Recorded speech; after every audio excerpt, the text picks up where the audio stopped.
শেষ পর্যন্ত শাটডাউন ঠেকাতে পারল না যুক্তরাষ্ট্র। ফলে যুক্তরাষ্ট্রের ফেডারেল সরকারের কার্যক্রম এখন বন্ধ হয়ে গেছে। সিনেটররা শেষ মুহূর্তের তহবিল বিল পাশ করতে ব্যর্থ হওয়ায় 7 বছরের মধ্যে প্রথমবারের মতো শাটডাউন দেখল যুক্তরাষ্ট্র। ওয়াশিংটন ডিসিতে স্থানীয় সময় মঙ্গলবার মধ্যরাত থেকেই মার্কিন ফেডারেল সরকারের শাটডাউন আনুষ্ঠানিকভাবে শুরু হয়েছে।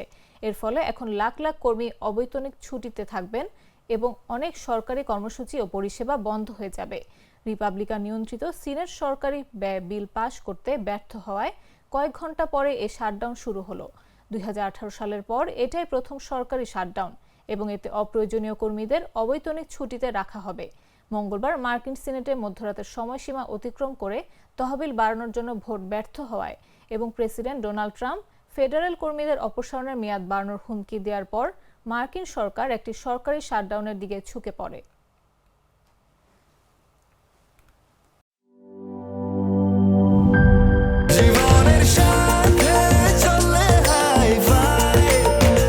স্বাস্থ্যকর অল টাইম ফ্যামিলি কেক, সব সময় অল টাইম হেলদি লাইফ।